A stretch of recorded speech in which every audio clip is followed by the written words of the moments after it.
course, I think we just saw Dragon and Semiij heading up, so I believe they are to be coming up. Ooh. This is what you could definitely say is a modern NRS matchup between Dragon and Semiij, right? These are two players that really kind of broke onto the scene through MKX, through a tremendous amount of success. I think it's definitely fair to say that Dragon was more successful than Semiij in MKX. Semiij was obviously strong, but Dragon just had the results, right? Semiij was, he was a late bloomer in Mortal Kombat X, and you know, you're talking about the new school players. This is a great opportunity for us, I think, to just give the history on the players and who they are. There's a possibility that some of you guys that are tuning in might not know like the backstory of a lot of these players.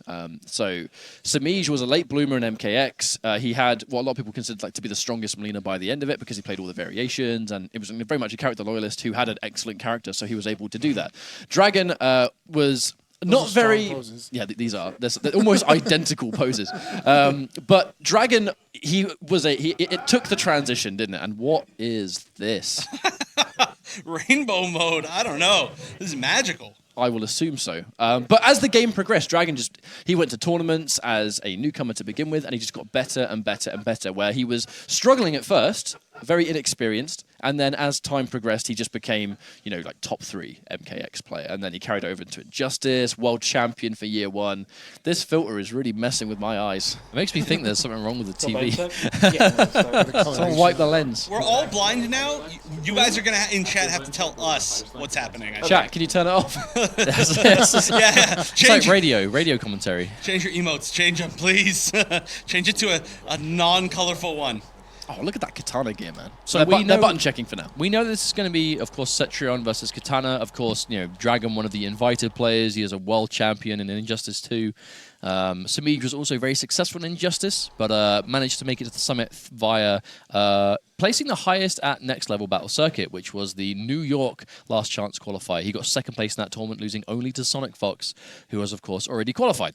That got him here, where he's going to be playing off against Dragon now, who is really, I kind of think, like, there are a good number of Cetrion players out right now, but I really feel like the focus is mainly on Dragon right now. I don't think that's too surprising. You know, he's very into this character, and obviously he is probably the highest profile player playing her, which I think does carry quite a lot of weight. Many people consider Dragon to be the best Cetrion right now. He was one of the first, right? Yeah, no, he was, and I mean, we have, like, for instance, like Waz here, who's playing also in Ticketing, but one thing that I've noticed from watching Dragon play is that Cetrion always tends to struggle when her zoning gets shut down by certain characters, you know, by, like, Scud Shot from Aaron Black or Scorpion Teleport, but even without zoning, completely without zoning, Dragon has such a handle on this character that it's like she's, like, he makes her normals look like way better than they are, and he makes her mix-ups feel deadly. You guys will see. I can't even put it to words, but I guarantee we'll see it. Round 1. Although he can actually zone in this matchup.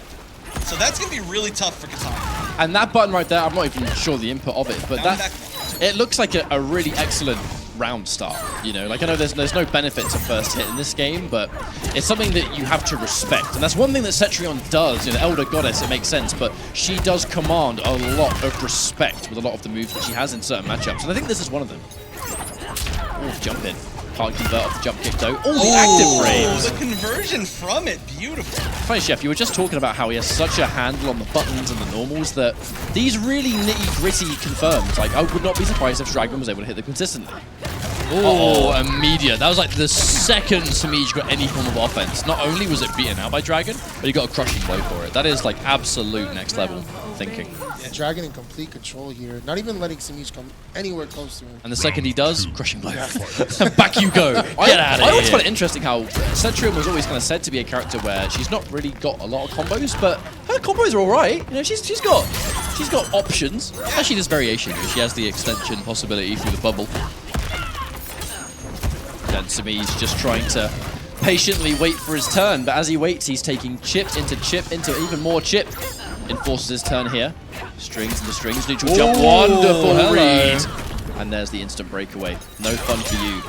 Oh, and no defensive bar for Dragon either. If he gets hit here, it's going to be quite a nice chunk of damage. Kitana doesn't quite have the damage she used to have, but by no means does she tickle. I really agree with taking the teleport variation versus Kitana as well. That straight ban is a really sort of key button. Semiij, I imagine he was kind of just buffering that amplify. There are certain specials that you can do where you amplify just in case, and if it connects, well, you get the damage. Pretty much forfeit. No, you definitely have to. Yeah, watch out for the fatal blow from Dragon specifically. There's a full screen tracking projectile. Oh, Semiij! no! That was such a good idea, but he was just pixels away. Yeah, but he can still make it work. His fatal blow will come back, but at this point, does he even need to worry about it? Oh! Put that down! Put it down! There's that reaction. I said before, full screen tracking fatal blow. You just cannot do anything that he can react to in that situation. Yeesh. That is like one of the coolest fatal blows in the game. It just seemed very commanding for Dragon in that game. Like a handler, he understood the matchup. He knew what his choices needed to be, especially like this full screen game or this I guess jump distance game in the case of these two characters. If you're familiar playing like Cetrion, you know that she's a projectile character. If you're facing off against Kitana, it's like, let's keep her as far away as possible because you can outzone her. And then when she gets close range, it's like, well, she has to commit to a lot of buttons, doesn't she? That's the main thing that Kitana players always talk about. Because Raiden destroyed the balance. Round 1. Yeah, and I mean, it's so hard to commit to like all of her strings, all of her options when Cetrion's like constantly moving back anyway. So you're just like, I don't know, setting yourself up to lose back. Good conversion. You see that clean down 3 anti-air.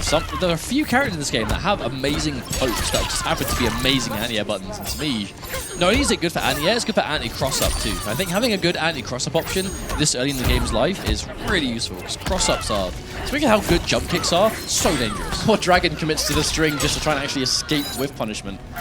I like it. Oh, there we go. Semiij spacing out the rock wall now. Immediate teleport from Dragon, even though he's not winning the round. Wants no part of the corner. Semiij trying to swap him over, but not quite close enough. Definitely don't count out Dragon. He is kind of reaching last breath territory though, so he's in a little bit of danger. Ooh, hesitates to go in. He knows if he gets wake up attack there, he's dead. Yeah, this is a really tough comeback situation for Cetrion. I mean, she did have, I mean, if she has full meter, she can like do a lot of extensions where there's like restands and knockdowns and certain weird little resets, but still the damage is not really that high. So when you're at that much of a deficit, it's tough. Yeah, she doesn't seem to be a tremendously comeback-heavy character. Not as impossible, but it doesn't be difficult. There's one thing that you can describe Semiij with, it's surgical. You know, there's always that like Semiij.exe kind of thing that always goes around because he is a machine-like player. He makes very little mistakes. He keeps things very, very simple. All about those meaty mids, keep the pressure clean. The way he mixes someone up on wake up is so impressive. And that's always been a strong suit of his as a player. It's just his ability to just straight up pressure you and just stay safe while he's doing it. Right, and on top of that, he almost always plays characters that don't really have true mix-ups. It's just he, as a player, makes every option feel so scary. Oh, expected a jump perhaps. Every single time you see one of those straight rocks in the air, that's like crushing blow if it hits him. It's like a 30% projectile just moseying on by. Oh, the delay walk into it too. Yeah. I like the delay just in case he thought he was going to try and down one or challenge or something like that. Okay, the gap! Interruption knowledge. This shouldn't kill, right? This should be fine. No, he's he definitely should be alive. like a sliver. He will have the life lead at least. All right, now do you zone or do you try to go in? This is scary. Oh, he dedicated! If that was any other Mortal Kombat, that would have actually worked, but last breath. It didn't even factor in, but it would have. By a just magic pixel, like a 1/5%, he was off when it came to chip damage there. Yeah, that was a huge risk. I'm really surprised. I mean, I just think fans would have been a way safer option. I can only assume that the play wasn't to try and chip or anything. It was, I think Dragon's gonna squirm here. You know, I think he's gonna release block and maybe get flustered, because that's the kind of weird round that can actually fluster you for the rest of the round as well. Nugs, but doesn't answer back. Maybe expected a different option there from Semiij, but Dragon looking like he's been able to get control back halfway between getting another one of his offensive bars back too. I mean, he's got that. Zoning becomes better. Combo possibilities become better. Oh, gotta respect the rock. So plus unblock. Oh, and yes. Oh, spends the bar. Nice conversion. Oh no! It picked him up again. That was really weird. I think Oh! The one time Semiij tries to float, he's reminded why it's a bad idea in this matchup. that was severe overkill. I mean, he was testing him the whole round, doing a lot of jumping, and finally Dragon caught him. Yeah, it's definitely not a reactionary tool. Like Cetrion throws it on anticipation because the whole idea is the startup. I mean, as far as I'm aware, the air rock and the ground rock, the startup is very similar. So if you sit there and block the ground rock, obviously it pushes you back really far. So the idea is, if Cetrion thinks you're going to jump the ground rock, she throws the air one, and obviously, you know, crushing blow. Doesn't seem to be... I mean, it's super practical. We don't see it in as many matches as I thought we would, but I think it's because there's not really, you know, you don't have to be too scared of blocking the ground rock the whole game, because no Cetrion player is going to do nothing but that. That is for me to decide, Cetrion. The sands of time. What a weird helmet. I've never seen that for It's like her. a face hugger. It doesn't look like nature at all. Yeah. It's like a face hugger from... I come from Death Realm. Freaky alien head realm. I mean, also that, like, I don't remember what they call it, but with the little thing that's flying behind her back, that's a really weird one also. I've never seen either. It's like a halo. I'm a huge fan of Cetrion in this game. We have such sights to show you. I agree. I didn't want to say it. I didn't want to say it. If she was all black, I'd be like, yo, stand and bite Cetrion. Let's go. Let's go, man. DLC. But she has so many, like, she has such a variety of different ways to zone you out, right? And that's always what I kind of like about MK Mortal Kombat zoners, is that they have so much variety for, like, the amount of different specials they have. Like, you know, she's not going to just keep you out with that. She has the fire, she has the water, she has the limbs, the buttons, like... It's very fun. If you like zoning, It's a very complete fun. package. It's a complete package for it. A very, very fun character to play if you like that full screen game. And Dragon is no stranger to playing Oh, there we full-screen go. characters. Get hit on the way down, breakaway again. So players really like waiting for the breakaway after that first hit. Oh! There we go. Escape failed too, Dragon. I think Dragon made the read that, like, okay, a front throw is too obvious, so I'm going to go for the other one, but Semiij doesn't really seem to mind. That's definitely hard read territory, right? Where technically he could have neutral crouched, and if he neutral crouched, I believe he could have fatal blowed, which beats breakaway, but that's a hard read, In isn't that it? situation, like, even though the front throw is the more obvious, like, you don't want to throw Dragon out of the corner in that situation. You know, you don't want to spend a whole life bar to earn that positioning, just to throw it away. Right. Plus, I mean, in this game, throw techs, I believe you end up even on throw techs, so that kind of puts you just back at a situation that Kitana kind of wants to be at in general. I don't know exactly what you're after attack. I've heard through the grapevine your opponent is +3 on you if you tech, but that's I've minor. not tested it. Yeah, I've not tested it. Like, and from that distance, like, does it really matter? Right, yeah, that's entirely possible. It's definitely not like a huge in either favor, though. Yeah, for sure, especially for characters like this. Oh. Another read from Dragon, that airborne rock. Oh, wow. Get me press. No finish on the string. Yeah, he's trying to stagger the end. He's trying to not let Dragon breathe, but showing air right now. It's hard when Dragon has the momentum. Yeah. Oh! Didn't use the crushing blow that time. Smart. Held onto it. That's a man that has crushing blow held check turned on. As we all should. As everyone should. If you've not got held check turned on, then do it. You can thank me later. Ooh, right, it's clean over. I wonder why. That's quite un-Dragon-like to throw that out. Must have been some... There had to have been some reasoning. I can't figure out what it was. Maybe they tried to go... Oh, she ducked, so maybe if... Under the fan? The fan was thrown at the exact same time, it would not have traded. It would have been a win for Cetrion. Unfortunately, it was the beginning of the end, it feels like, in this round, where, you know, that one bad decision has just kind of led to all this damage being done. The teleport into grab, maybe expected him to disrespect. Maybe Semiij is just being patient because he's happy to take the throw. He has quite a good life lead. You know, Cetrion, she's not known for doing tremendous amounts of damage in one go, so this is a decent life lead to have, especially when he's in the corner. There it is. Manages to get out of the corner, not chased down in time. Semiij a little bit slow. And that is the tech though, right? Dedicates the entire string if it whiffs, because you know you can escape. And Dragon is playing very, very differently from the second half of this round. He's been very aggressive, using a lot of the water teleports. H2. I don't know what it's called. H2, whoa. I was about to say that. You stole that from me. What's it called? H2 port. H2O port or something like that. And that was patience. And the damage that Semiij had left, it was entirely that one sequence in the final round, right? That just came from that one bad decision. You're pretty much reminded often against players that are this good, where you go, you know what? I'm going to do this unorthodox thing that they're not going to respect. Well, and then I when they think- block it, they remind you why you don't do it in the first place. I think the biggest change about that game, though, was just how much of the match was spent with Dragon near-ish, not necessarily cornered, but near it. You know, when you don't give Cetrion that kind of real estate to work with, it does seem to be a bit of a matchup changer. Oh, no. That's a good way to start. Yes, indeedy, 20%. Oh, right off the bat. that's a Grandmaster clone Ooh, good shatter punish. right there. Ass. Punish. Oh, there it is, teleport into buttons again. Either way, Dragon sticking out that string, really fishing for the counter hit. Ooh, nice conversion. Oh, tries to spend a bar, but the breakaway from Semiij into the immediate anti-air upon landing. Dragon to make him pay for that one. And not going to spend the extra bar. Yeah, I think he got the space. That was pretty much all he wanted. He wants to save it for other options. Nice AA. Her standing one is an amazing AA. It's got a little blast hitbox on it. Ooh, okay. An opportunity for Semiij, perhaps. Breakaway gone for Dragon. If Semiij, if he can make something work, but no. Nice throw tech. The float to keep himself safe. Every time Semiij does a float, it's a gamble. Because the moment he floats and that rock is airborne, she's going to get hit by that crushing blow into big girl damage. Well, I think you're not going to see the rock at that range, though. I think if you're floating from full screen, definitely be careful. But from kind of like sweep distance, that's not really the range that Cetrion is going to be going for the rock. Unless it's like the hardest of hard reads. You say that, but I'm keeping an eye out today. Oh, good read on the wake up again. You say Semiij. He's just so good on Oki. Execution, point blank setup, keeping it going. Teleport into distance, I respect it. Let's not even try and pressure. Let's spend that defensive gauge. Let's get out the corner. Even if we lose the round, we're not cornered anymore. That was how Semiij was getting the bulk of his pressure and damage, right? Let's try and avoid that as much as possible. Right, and there's pretty much no good way to punish that. At least not with Kitana. Full screen confirm. I love that the teleport allows her to confirm off that anyway. There's the overhead. Ooh, tries to press. Oh, he must have just been convinced that was going to work, and the punish. Optimal stuff coming from Dragon.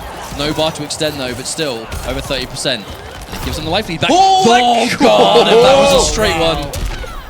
That string that she has with Cetrion, where she does the little drill kicks, that string looks so much more unsafe than it actually is, I'm pretty sure. Yeah. I love that so much, and we'll never get tired. I hope we get to see everyone at some point.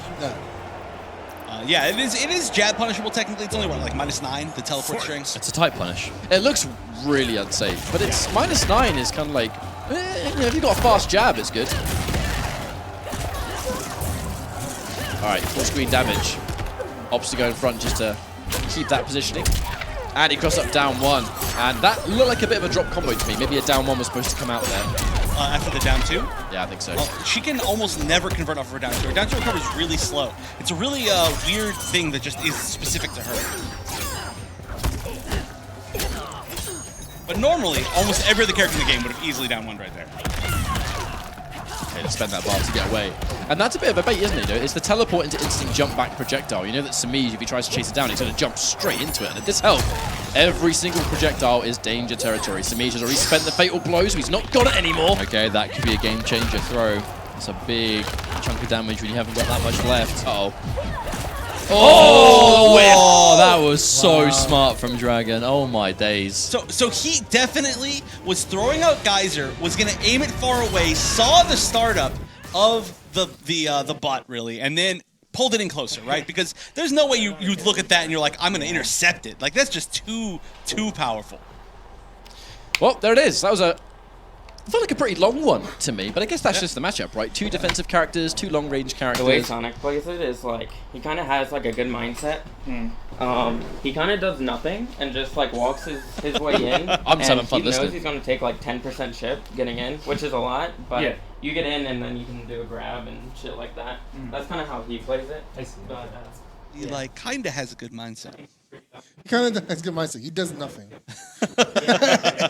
But actually, these are the underrated moments, you know, where these are, in defeat, there's always things that you can learn, right? And this is the big thing that you can always say to new players. They're like, hey, man, like, I'm trying to learn the game, but I really struggle to deal with losing. You know, because it doesn't feel good to lose matches. It never does. Like, we've all been necessary. There. We all play fighting games, but losing is always a learning experience, isn't it? And in those situations where, you know, they just played and Semiij lost, the moment he lost, they're still trading a conversation about the matchup. You know, they won't say it in the middle of the set. Yeah, obviously, they've got a match to win, but you know they'll happily talk about it on the during the aftermath. And of course, they're here for all weekend. There's hella games to play as yet. Of course, you know, again, this is Swiss style. It's not like they just lose once and bam, they're in losers bracket. You know, they do have more matches to kind of bring it back, I suppose. This means though that we have the potential to see matchups like Hayate versus Dragon.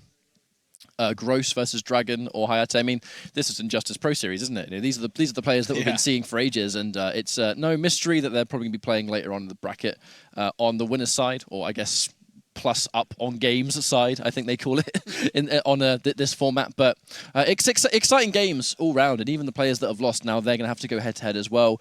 They're still going to be exciting too. I think we are guaranteed to get every single game is going to be a good game.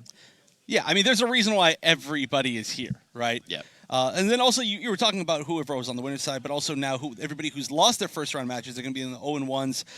We have Kitana Prime and Tyrant and Semiij. And Tekken Master. And Tekken Master. So that's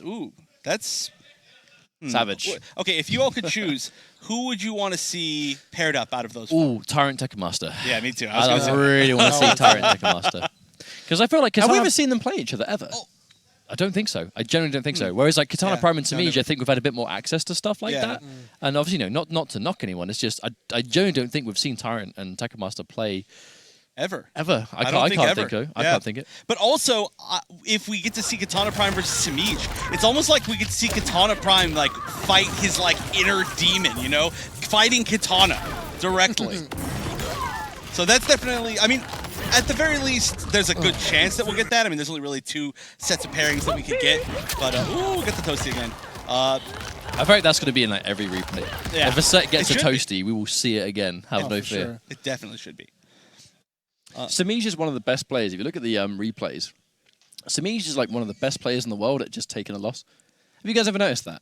Like, he never seems to get really, like, bummed out about it. Check out that winner. That winner guy. Oh, he's in reverse. He's in reverse now. Oh, are we doing a winner's match? There's a Chronica thing. Is he trying to hide? Is he going to fall over? What's going on? Oh, so okay. So I assume that means we're going to move back into the 1-0s. I think so. To be fair, Semiij's face never changes. Even when he wins. He's always just... If he dies, he dies. If he wins, it's... If he loses, it's...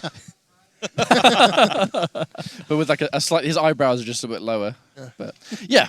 So yeah, if we are going into our 1-0 matches, it means that we're in the winners territory. You You can say winners, but I say winners as in... people that have won a match. People that have won a So match. technically, people yes, that it's have won true. a match territory. Not So as while we we'll set up know. our next matches, I can see Hayate, so I think it's going to be Dragon versus Hayate. We're going to go for a quick break and set up our next set of games. So stick around. It'll be a few minutes. The MK11 Summit of Time will be back after this.